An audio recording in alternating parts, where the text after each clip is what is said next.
Bonjour, c'est Fabrice d'Almeida. Aujourd'hui, je vous emmène à Mayence, au XVe siècle, avec Johannes Gutenberg, cet Allemand qui va déclencher la première vraie révolution médiatique, celle de l'imprimé. Au cœur de l'histoire. Au Salon du Livre, on reconnaît les auteurs à succès à la longueur de la file pour les approcher. Pendant 3 jours, les lecteurs ont pu découvrir leurs plumes favorites en chair et en os dans les allées de la porte de Versailles. Les organisateurs espèrent la venue de 220 000 visiteurs. Comme chaque année, le Salon du Livre est l'occasion pour les amateurs et les curieux de rencontrer leurs auteurs favoris et de communier autour de ce petit objet, le livre, qui est devenu usuel pour nous tous, mais qui a constitué pour sa naissance une véritable révolution. C'est là-dessus que nous allons revenir. Comment ? Au cœur du XVe siècle, un personnage va imaginer une nouvelle presse. Il s'appelle Johannes Gutenberg et je vous emmène au cœur de son histoire. Cette histoire commence en 1439, à Strasbourg. Une cité aujourd'hui française, mais qui à l'époque était l'une des villes les plus puissantes du Saint-Empire germanique.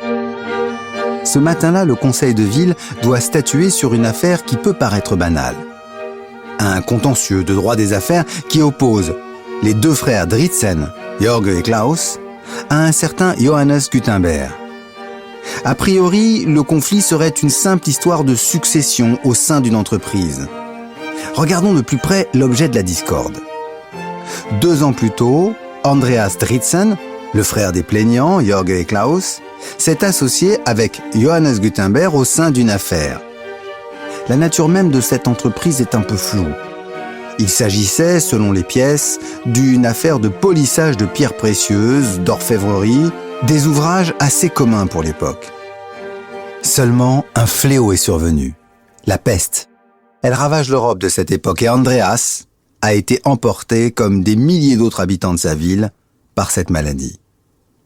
Après sa mort, ses 2 frères veulent donc lui succéder et être partie prenante dans les bénéfices escomptés à partir de l'affaire de leur frère.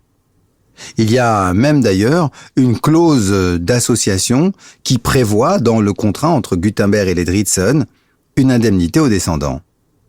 Le problème, c'est que Gutenberg a toujours refusé de les payer ou de les intégrer dans son entreprise.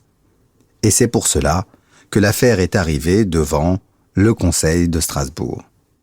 Au cœur des débats, c'est Klaus Dritzen qui prend la parole et interpelle le juge. Le sieur Gutenberg a pris l'argent de mon frère et on ignore où cet argent est passé. À quoi il a servi ?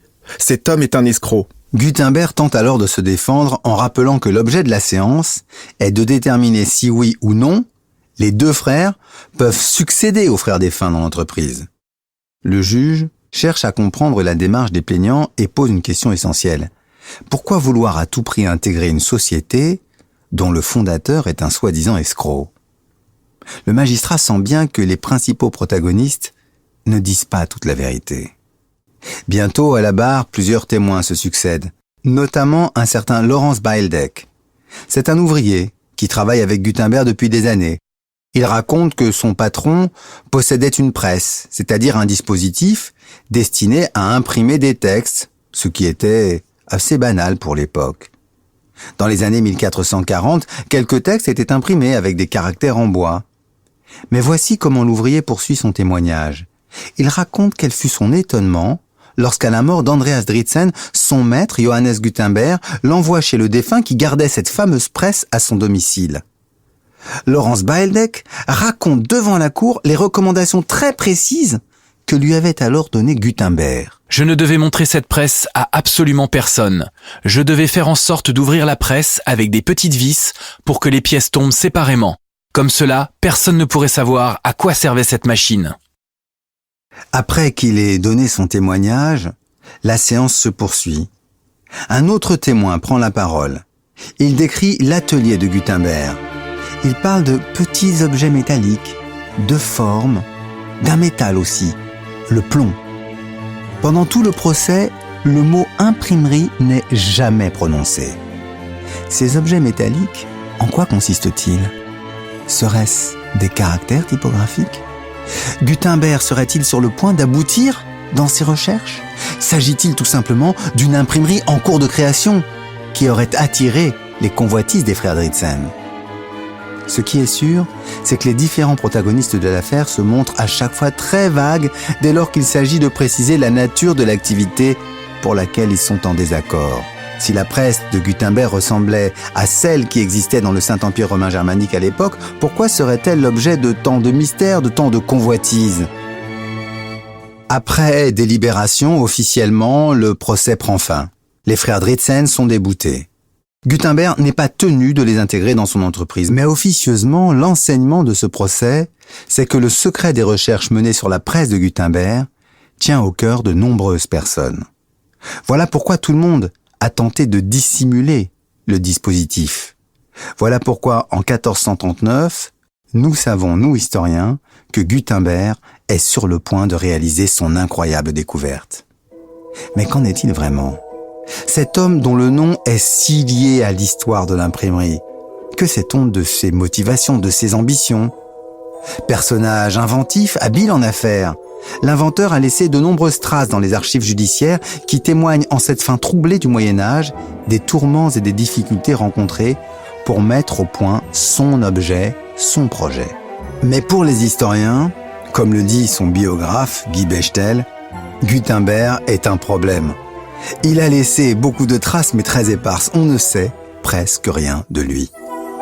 Alors, on va tenter cette opération d'essayer de comprendre l'histoire du personnage à travers l'histoire de son époque et l'histoire des objets qu'il a produits, ces presses qui ont été et qui sont encore conservées aujourd'hui dans des musées. La ville où il travaille, c'est Mayence, une cité située sur un fleuve, le Main. Elle a été extrêmement prospère, on l'avait même surnommée la Cité d'Or. Elle était très prestigieuse. Elle a été fondée dans l'Antiquité romaine, il y avait à l'époque, dit-on, 50 000 habitants. Mais pendant le Moyen-Âge, avec ce terrible fléau qu'est la peste qui a emporté Dritzen, l'associé de Gutenberg, la population de la ville s'est effondrée. Au moment où Gutenberg travaille sur sa presse, combien sont-ils encore, ces habitants de Mayence ? Entre 5 et 6 000. La ville a une position géographique tout à fait importante. Elle est à la fois proche de terres fertiles et non loin d'un vignoble opulent. C'est une cité commerciale, basée sur un fleuve, donc avec une position stratégique. Elle est dirigée par un évêque. C'est lui qui est le maître temporel de cette cité qui appartient, comme Strasbourg, au Saint-Empire romain germanique. Mayence et Gutenberg, c'est une histoire de longue durée, c'est une histoire de travail. Le père de Gutenberg n'était pas n'importe qui à Mayence. Friele Genfleisch, c'était son nom, appartenait à la classe bourgeoise. C'était un patricien, donc une de ces personnalités qui participaient au gouvernement de la ville. Et d'ailleurs, il s'est fait connaître en luttant contre les faux monnayeurs et les escrocs qui, déjà à cette époque, il faut le bien dire, étaient présents à Mayence. Sa mère, Else Virich, provient d'une famille de céramistes. Là, c'est un monde un peu plus modeste, celui des artisans, des fabricants. Friele Genfleisch, en bon patricien, a su construire une fortune et donner une bonne éducation à son fils. Le jeune Gutenberg a été dans une école monastique, il a fait des études générales, donc c'est un homme de culture, mais qui n'a pas forcément eu un enseignement technique. La technique, il va la découvrir par un itinéraire personnel. La jeunesse plutôt dorée de Gutenberg va prendre fin vers 1428-1430, période pendant laquelle Mayence est frappée par des troubles sociaux, des révoltes. Il y a une opposition entre les corporations artisanales et les patriciens, les bourgeois qui dirigent la ville. Et c'est ainsi que des heurts éclatent entre les deux groupes. Et bientôt, le père de Gutenberg meurt. Si bien que Johannes doit quitter Mayence et s'exiler à Strasbourg. Commence alors pour lui une nouvelle phase de son existence. Que peut faire un homme de 35-36 ans quand il arrive dans une cité dont il ne connaît rien, où il n'a pas de contact ? Gutenberg, à cette époque, a quand même une qualité. Il sait être un professionnel, un homme de la technique. Quand il arrive à Strasbourg, la ville est déjà une de ses grandes puissances impériales. Elle est au 5e rang, parmi les grandes villes de l'Empire avec plus de 25 000 habitants. C'est une cité où le commerce est au cœur de l'activité.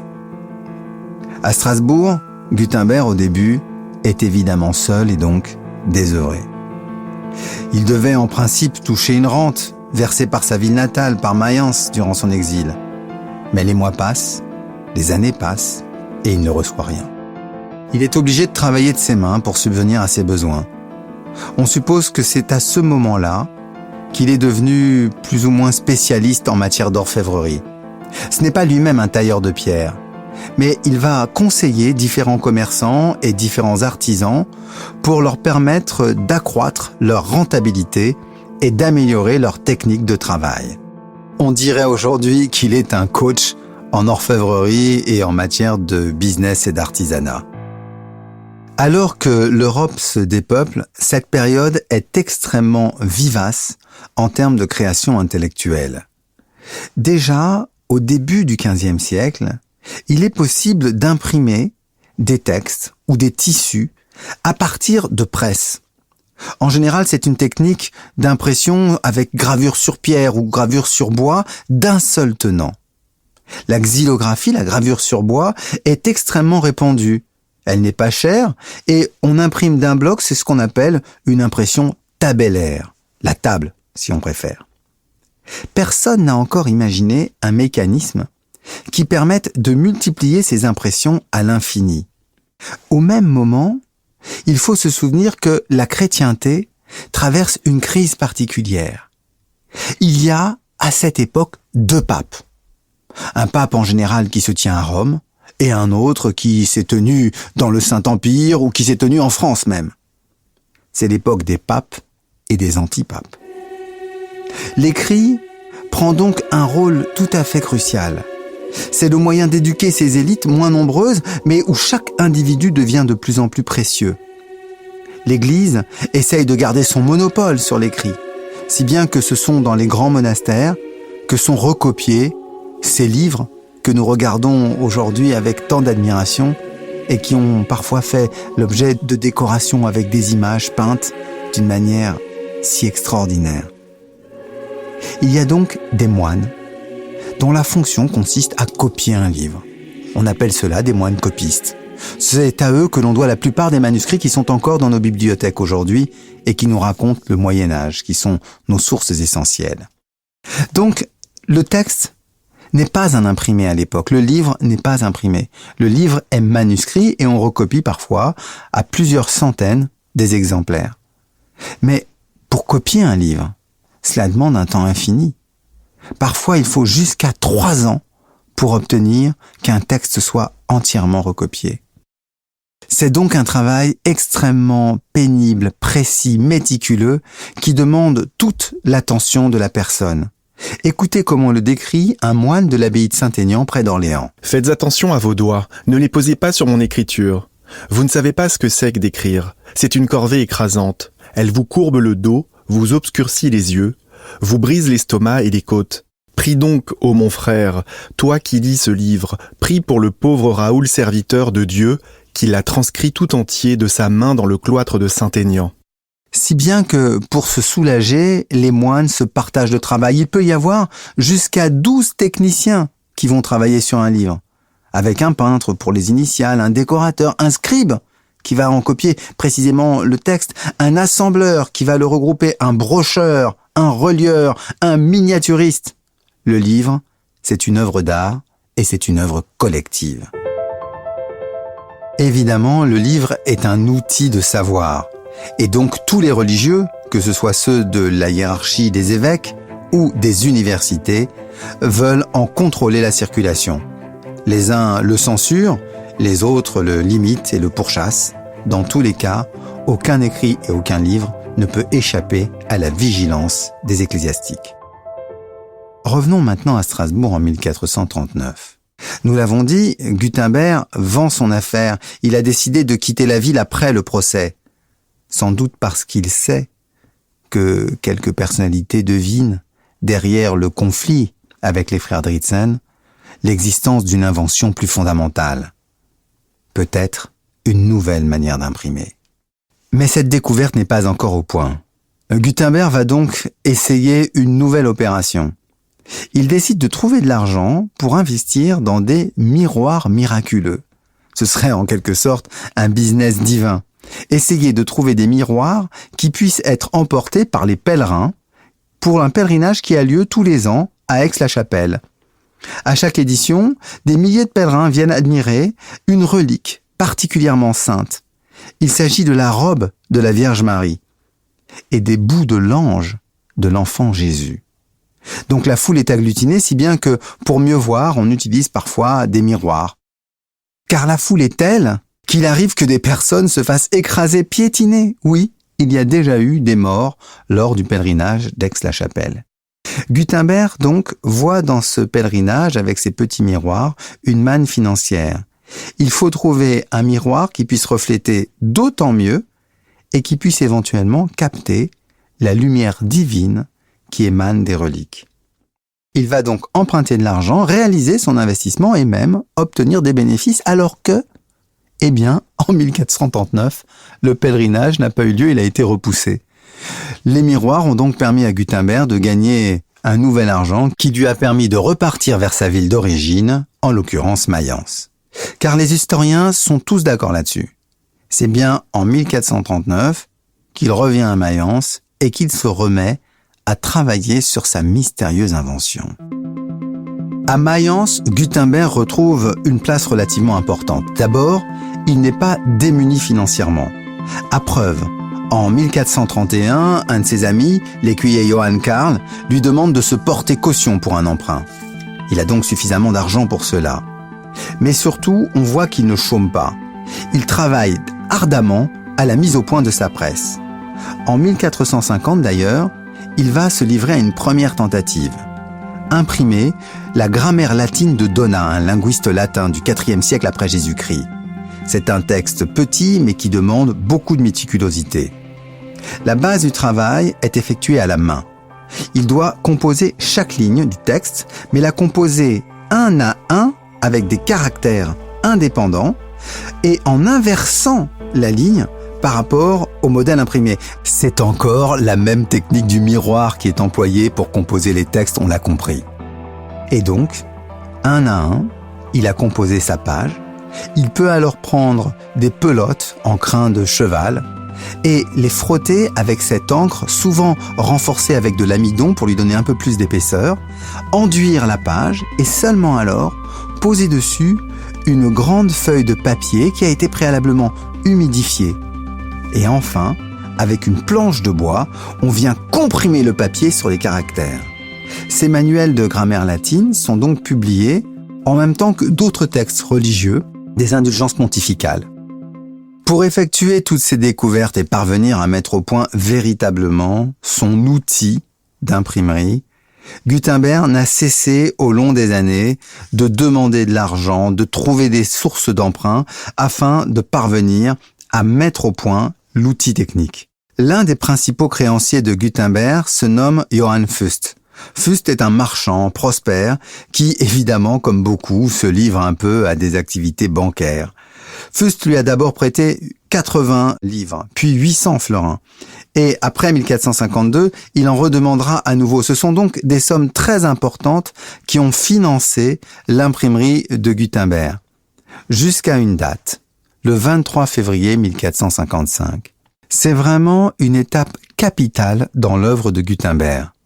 Cela fait maintenant des années qu'il travaille d'arrache-pied à mettre au point sa découverte. Peut-être 20, 30 ans. Et l'expérience lui a montré que la persévérance paye. Dans son atelier, il a été rejoint par un apprenti, Peter Schoeffer, qui travaille avec lui depuis quelques mois. Grâce à sa formation de copiste, il est capable de bouger les lettres les unes après les autres. Il connaît son alphabet. Ce jour-là, ce 23 février 1455, les deux hommes sont particulièrement concentrés. Le moment est solennel, silencieux. Lorsque le dernier feuillet sort de la machine, ils ont le souffle coupé devant eux. 300 feuillets sont posés les uns sur les autres. Gutenberg et Peter Schoeffer savent pertinemment le sens, la signification de ce dernier feuillet. Ils viennent de clore l'impression du premier livre écrit avec des caractères mobiles. C'est ce qu'on appelle la typographie, une innovation technique importante parmi celles qui ont permis la naissance de l'imprimerie telle que nous la connaissons, telle que pour nous, elle est devenue un objet ordinaire. On devine la fierté de Gutenberg. Il a trouvé ce qu'il cherchait. L'unité des caractères, le fait qu'il soit édité avec la même police, le même alphabet, la même famille de types en plomb. Ce qu'il faut bien comprendre, c'est que Gutenberg est parvenu à façonner des lettres dans le métal. Il en a fait des modèles, des moules, puis il a coulé un alliage de plomb plus résistant, sans doute avec de l'étain, pour en faire autant de copies qu'il le désirait. Ce sont ces fameux caractères qui forment le type DK. Un système révolutionnaire. Toute l'invention est là. Gutenberg n'a pas inventé l'imprimerie. Il a inventé le caractère autonome reproductible. Et c'est cette technique qui va permettre de développer les nouveaux ateliers d'imprimerie, ceux qui vont à leur tour créer des livres. Et le premier d'entre tous, ce livre miraculeux qui est peut-être le plus connu dans le monde occidental, la Bible. Car c'est cela que Gutenberg va commencer à imprimer. Son premier livre commercial, pourrait-on dire. C'est une Bible. Il a été vendu par souscription dès 1454. Cette Bible latine a été achetée par des institutions religieuses, essentiellement des monastères. En d'autres termes, on dirait aujourd'hui que les institutions religieuses ont joué les business angels. Et le choix de Gutenberg n'est pas anodin. Il a choisi de faire sa Bible en 2 grands volumes de grand format. Des livres en quelque sorte solennels. Et bientôt d'ailleurs, d'autres éditions suivront. Le texte est celui de la Vulgate en latin. Il se présente sur 2 colonnes dans le livre de Gutenberg, d'où l'appellation de Bible à 42 lignes.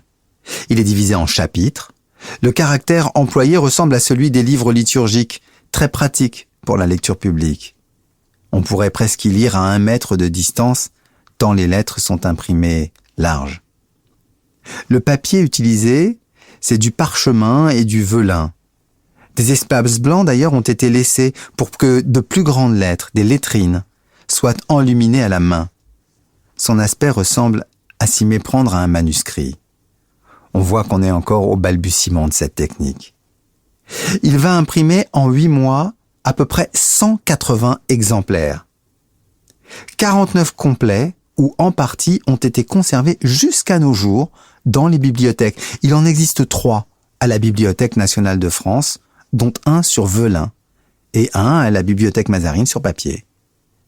La révolution de l'imprimerie est en marche.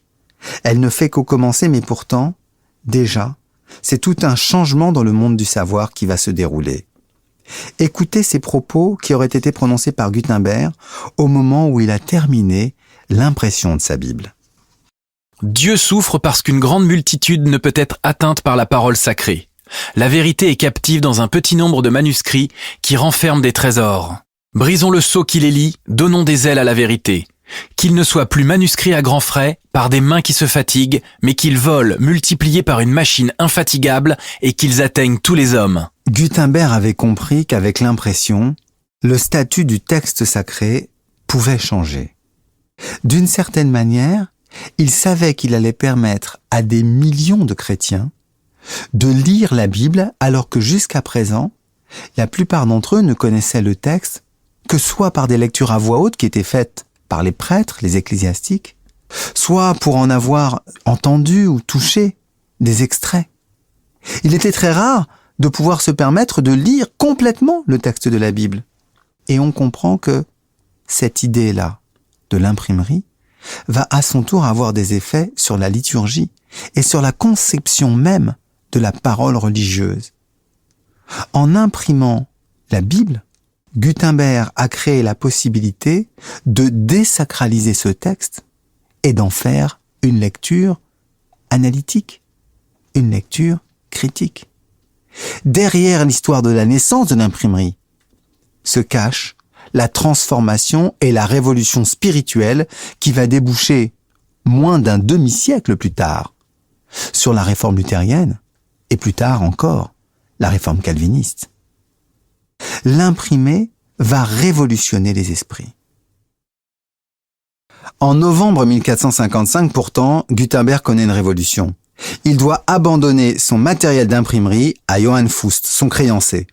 À défaut d'avoir pu rembourser, Fust a obtenu du tribunal de Mayence que Gutenberg lui confie son imprimerie. Gutenberg va donc perdre son outil technique. Il va vivre difficilement pendant quelques années avant finalement d'obtenir la reconnaissance de l'archevêque de Mayence, qui va lui donner le titre de gentilhomme ainsi qu'une rente. Il finira ses jours seul, sans descendance. On dit qu'à la fin de sa vie, il était devenu aveugle et qu'il se contentait de toucher les feuilles imprimées pour en sentir l'impression des caractères. Le 3 février 1468, à 70 ans, Gutenberg meurt. Mais le livre ne s'éteint pas avec lui.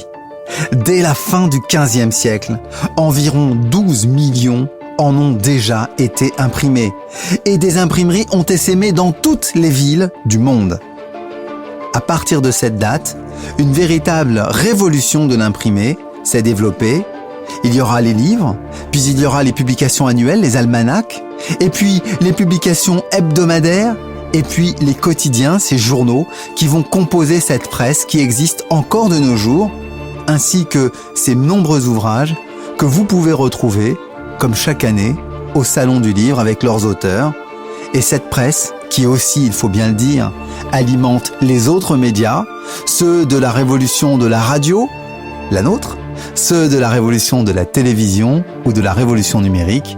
Partout, l'écrit, avec le principe des caractères séparés, est devenu la norme. Merci Gutenberg. Alors pour préparer cette émission, évidemment, on s'est servi de la biographie Fayard de Gutenberg. Elle est réalisée par Guy Bechtel. C'est l'ouvrage qui reste une référence au fil des ans. Voilà, c'est la fin de cet épisode, mais on ne se quitte pas complètement. Je vous donne rendez-vous dans le groupe Facebook dédié à ce podcast. Rejoignez-moi et on pourra y débattre de l'actualité et de l'histoire, des sujets qui vous intéressent. On postera également les références des ouvrages qui nous servent à préparer chaque épisode. Et puis, si vous aussi, l'actualité vous rappelle un événement historique, n'hésitez pas à m'envoyer vos suggestions. Elles pourront inspirer de nouveaux épisodes. Alors je vous dis à très vite. Au cœur de l'histoire est une production Europe 1 Studio, présentée par Fabrice Dalméda, préparée par Adèle Salmon, réalisée par Christophe Davio. Pour ne rater aucun épisode, abonnez-vous sur Apple Podcast ou vos plateformes habituelles d'écoute. À bientôt pour un prochain épisode.